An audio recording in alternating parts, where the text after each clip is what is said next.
보니까 이 브리사 디자인을 보니까 되게 이제 익어요, 몸에. 아, 어떻게 생긴 차구나 하는 게. 근데 저는 여기서 좀 확실하게 짚고 넘어가고 싶은 게 역사는 아까 우리 홍하나도 인정을 했지만 승자가 쓰잖아요.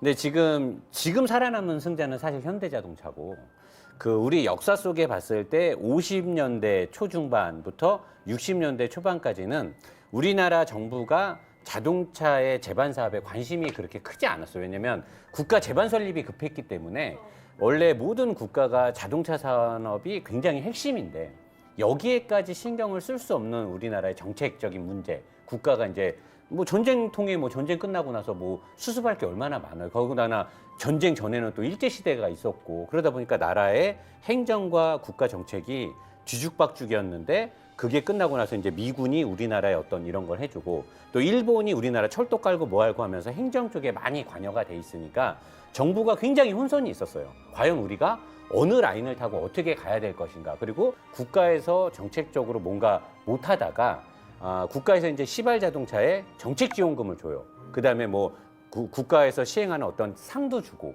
그다음에 뭐 막 지원하니까 하다가 끝내는 망했지만 망하고 다시 회사가 바뀌었지만 60년대 초중반에 자동차의 육성 프로그램이 국가에서 생겨요. 우리나라에서 자동차를 산업을 이제 본격적으로 육성하기 위해서 국가에서 하는 자동차 공업 보호법이 시행이 돼요. 이때 당시에 중견기업들이 대거 참여를 해요. 우리도 자동차 해야겠다는데 기술이 없으니까 외국의 자동차를 완수입해서 판매되는 건 국가에서 막아요. 그게 이제 호화 물건이고 환율도 안 맞고 이러니까 미국이나 뭐 유럽이나 일본에 있는 완성차를 수입해서 파는 거는 국가에서 못하게 막는 거죠. 우리나라의 자동차 보호법을 만들어야 되니까. 대신에 부품과 일부를 가져다가 생산 라인을 깔고 조립을 해라. 그러면 이제 외국의 기업들도 우리나라 들어와서 차를 팔면 돈을 벌잖아요. 근데 얘네들이 그냥 차를 못 파는 거예요. 나라에서 법으로 막혀 있으니까 우리나라의 설비를 도와줘야 되는 거야. 그러니까 우리나라가 약간 좀 편법적인 무역을 한 거죠. 그래서 그 당시에 새나라 자동차, 신진자동차, 아시아자동차, 기아산업, 세한자동차, 현대자동차까지 60년대 중반부터 얘네들이 새나라 자동차는 닛산하고 신진은 도요다, 아시아는 피아트, 기아산업은 마츠다 피아트, 그다음에 세한자동차는 이스즈, 현대자동차는 포드 모터코리아. 이쪽하고 포드 모터 컴퍼니랑 같이 협약을 해서 이때부터 차를 반수입을 하는 거죠.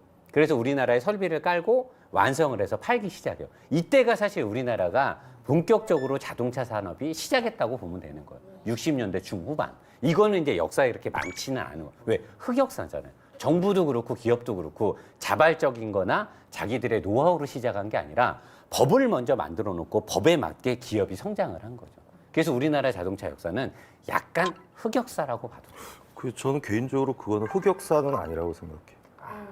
어차피 지금 그 성장해가고 있는 다른 나라에서도 그 법은 똑같거든요. 그렇죠. 요즘 이제 자유무역 이제 열려서 그렇지 그 나라에 너무 앞서 있는 기술이 먼저 들어가게 되면 그 나라가 무너져요.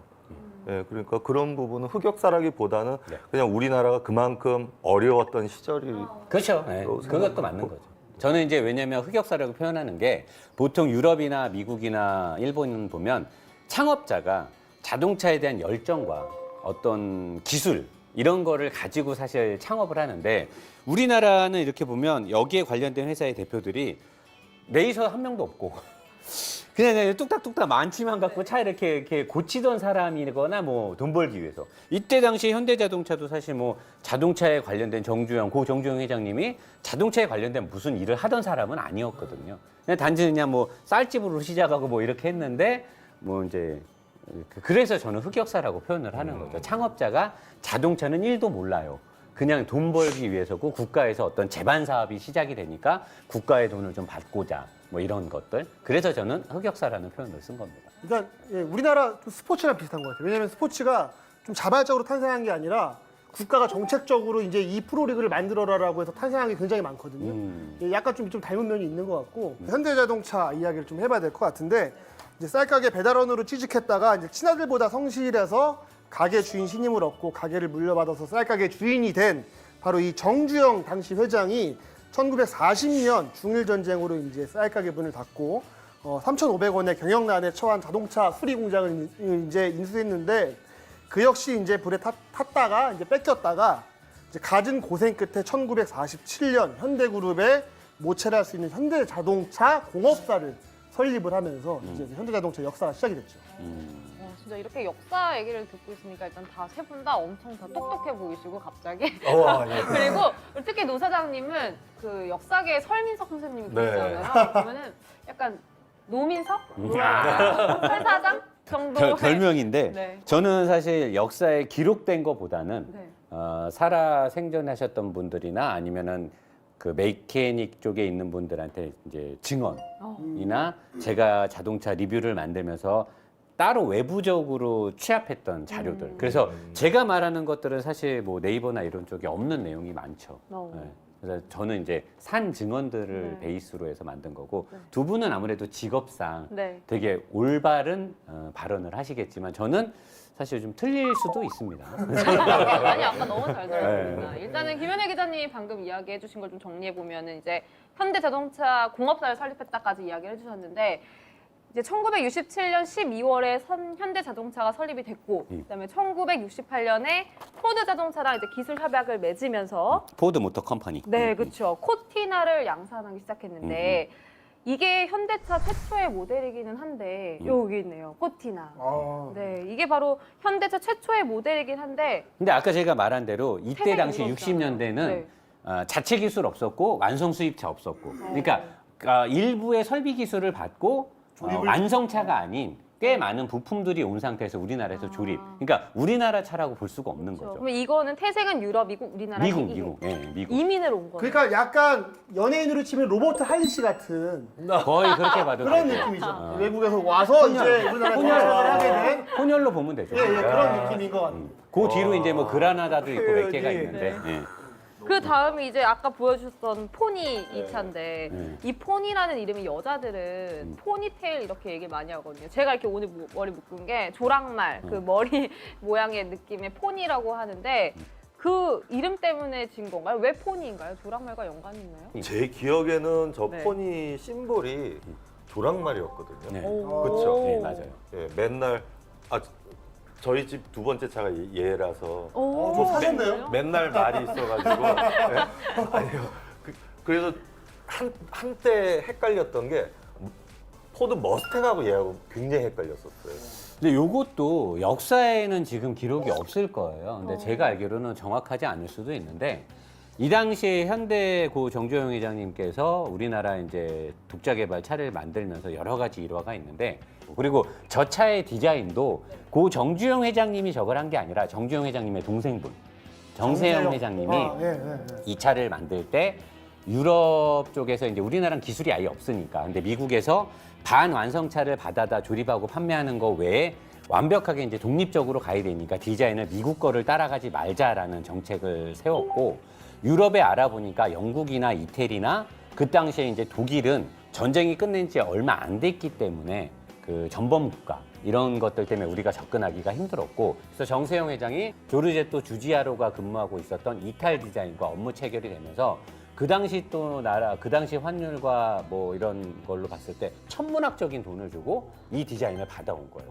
근데 사실 현대자동차가 눈탱이 맞은 거죠. 이 디자인은 이미 폭스바겐이나 다른 회사에서 이미 쓰고 있었던 디자인이었어요. 그리고 나서 정세영 회장이 다시 일본에 가서 미쓰비시로부터 엔진과 미션을 받아서 이 차를 만든 거죠.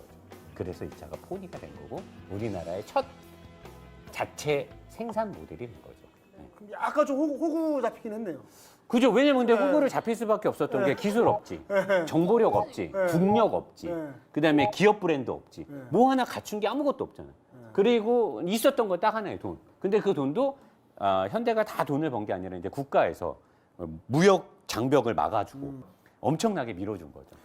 근데 지금 이제 노 사장님이 이야기를 하면서 정세영 회장 이야기를 좀 하셨잖아요. 네. 근데 좀 정세영 회장을 좀 알아봐야 될 것 같아요. 왜냐면 다 이제 정주영 회장의 업적만 알고 있는데 후다닥 까나요? 다 들어가나요? 네, 왜냐면 이제 1967년에 정세영 이제 회장이 현대자동차를 설립하고 이제 사장을 이제 맡았습니다. 그런데 이제 정주영의 아들들 입장에서는 그룹의 알짜배기인 이제 현대자동차를 숙부에게 좀 넘겨주기가 좀 싫었던 것도 있었고, 이제 1998년 12월에 결국 이제 정몽구가 현대자동차 회장으로 취임을 하면서 정세영 이제 부회장으로 밀려나게 됐는데요. 이제 그 정주영 회장이 이제 한마디로 이제 결국은 이제 그 정세영 회장이 포기를 했습니다. 예, 몽구가 장자인데 몽구한테 자동차를 넘겨주는 게 잘못됐냐. 좀 이런 이야기를 하면서 좀 강하게 이야기를 했다고 하더라고요. 결국 이제 1999년 3월에 기자회견을 열어서 정몽구의 현대산업개발 지분과 정세영, 정몽규 부자의 현대자동차 지분을 이제 맞바꾸기로 했고 32년 만에 이제 정세영 회장이 자동차 업계를 떠나게 됐습니다. 근데 이게 역사는 항상 승자가 쓴다고. 네. 사실 현대자동차의 주도적인 일은 정세영 회장님이 많이 한 건 맞거든요. 되게 많이 했고 뭐 지금 정몽구 회장님의 자제분인 정의성 회장님이 지금 현대자동차를 맡고 있지만 이게 사실 역사는 우리가 함부로 말할 수 없는 거예요. 왜냐하면 당사자만 아는 거거든. 그거를 집필한 사람이든 작가든 누구든 과연 그게 사실일까? 정세영 회장님이 과연 아무런 딴지도 없이 그냥 떠났을까? 아니면 뭔가가 있지 않았을까? 파워 게임이 좀 있지 않았을까요? 그렇지. 그리고 또 우리들은 역사 안에서 정주영 회장님이 뭔가를 되게 많이 한 것처럼 돼 있는데 파보면 파볼수록 정세영 회장님이 사실 한 게 되게 많아요. 포니의 저 개발도 대부분은 정세영 회장님이 가서 이룬 업적이 되게 많고 우리나라의 역사의 현대자동차의 뭐 포니부터 해서 엑셀, 프레스토, 스텔라, 뭐 소나타 등등 해가지고 미국의 첫 수출부터 엄청난 현대자동차의 업적이 있는 그 시절의 역사가 되게 흐미하게 써 있어요. 왜 이 당시의 역사가 굉장히 중요한데 아무리 자료를 찾아봐도 이건 내 추측이에요. 팩트가 아니고 추측인데 이 역사가 되게 희미해요. 이 역사가. 그게 바로 그 승자가 남긴. 승자가 역사를 쓰니까 승자는 정몽구 회장님하고 정의선 회장님이잖아요. 네. 나는 그래서 정세영 회장님에 대한 조명이 좀 필요하지 않을까. 근데 이 부분은 많이 빠져 있어요. 이런 것들을 조명을 잘 안 하니까. 그리고 또 정주영